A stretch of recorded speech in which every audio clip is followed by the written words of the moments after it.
दोस्तों, ये कहानी नेपाल के एक गरीब मुस्लिम परिवार की है जो हर साल की तरह इस बार भी पूरे जोश और श्रद्धा के साथ रोजे रख रहा था। लेकिन इस बार का रमजान उनके लिए एक कठिन परीक्षा लेकर आया। तो आए आगे बढ़ते हैं कहानी की ओर।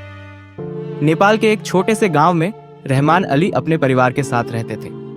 वे एक दिहाड़ी मजदूर थे, दिन भर मेहनत करते और शाम को घर आकर अपने बच्चों के साथ बैठकर इफ्तार करते। उनकी पत्नी सफीना घर संभालती थी और उनके 3 छोटे बच्चे थे, अयान, समीर और छोटी आयशा। रमजान का पहला हफ्ता जैसे तैसे गुजर गया, लेकिन धीरे धीरे रहमान की मजदूरी कम होती गई। एक दिन ऐसा आया कि घर में खाने को कुछ भी नहीं बचा।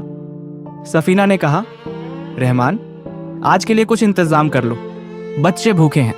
रहमान ने सुबह से रोजी कमाने की कोशिश की, लेकिन कहीं काम नहीं मिला।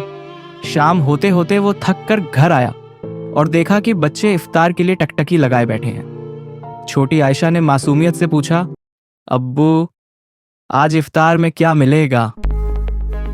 रहमान के पास कोई जवाब नहीं था। उसकी आंखों में आंसू आ गए, लेकिन उसने बच्चों के सामने खुद को मजबूत दिखाया। सफीना ने इफ्तार की थाली में सिर्फ पानी और सूखी रोटी रखी। बच्चे हैरान होकर देखने लगे। समीर बोला, अम्मी, खजूर कहाँ है? सफीना ने मुस्कुराते हुए कहा, बेटा, आज हम अल्लाह का शुक्र अदा करेंगे। जो भी है उसी से रोजा खोलेंगे। बच्चों ने रोटी के छोटे छोटे टुकड़े खाए और पानी पिया, लेकिन रहमान कुछ भी नहीं खा सका। उसकी आंखों से आंसू टपक पड़े। वो अल्लाह से दुआ करने लगा, मेरे बच्चों को कभी भूखा मत रखना। अगले दिन गांव के एक नेकदिल आदमी इस परिवार की हालत का पता चला, जिसका नाम था जाकिर मंसूरी। उसने रहमान को अपने घर बुलाया और राशन और पैसे दिए। रहमान की आंखें खुशी से भर आईं। उसने शुक्र अदा किया और दौड़कर घर गया। उस दिन इफ्तार के वक्त जब उसने बच्चों को फल, खजूर और खाना परोसा, तो उनकी मुस्कान देखकर उसकी सारी तकलीफें भूल गईं। उसने महसूस किया कि रमजान सिर्फ भूखा रहने का नाम नहीं, बल्कि सब्र, दुआ और दूसरों की मदद करने का महीना है। जब हालात मुश्किल हों, जब रोजगार ना हो, जब घर में खाने को कुछ न बचे, तब भी अल्लाह पर यकीन रखना चाहिए। वह अपने बंदों को कभी अकेला नहीं छोड़ता।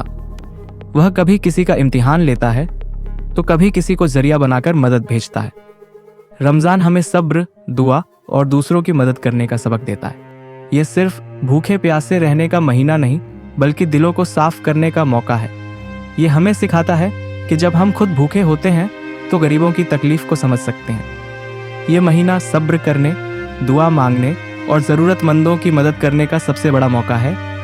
अल्लाह ने मुसलमानों को इस महीने में ज़कात देने का हुक्म दिया है, ताकि कोई गरीब भूखा ना रहे। ज़कात सिर्फ एक फ़र्ज नहीं, बल्कि समाज में बराबरी लाने का एक ज़रिया है।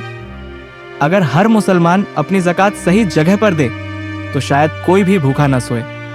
अल्लाह ने इसीलिए हुक्म दिया कि अपने माल में से ज़रूरतमंदों का हक निकालो। कहीं आपका पड़ोसी भी इसी हाल में तो नहीं?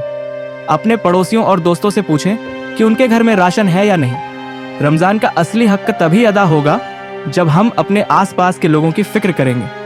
शायद हमारे पास खाने की हर चीज मौजूद हो, लेकिन क्या हमारे पड़ोसी के घर में भी ऐसा ही है? पूछना जरूरी है, ख्याल रखना जरूरी है। अगर नहीं तो अपने दिल से दान करें, क्योंकि सच्ची नेकी वही है जो बिना दिखावे के की जाए। नेकी का मतलब सिर्फ हाथ खोलकर देना नहीं, बल्कि उसे इस अंदाज में देना है कि किसी की इज्जत पर आंच ना आए। सही नेकी वो है जो सिर्फ देने वाले और लेने वाले के बीच रहे, जिससे कोई शर्मिंदा न हो और कोई खुद को बड़ा न समझे। रमजान का पैगाम सिर्फ इबादत ही नहीं, बल्कि इंसानियत और हमदर्दी भी है। अल्लाह ने हमें जो दिया है उसमें दूसरों का हक भी है। इसे सही जगह पर पहुंचाएं।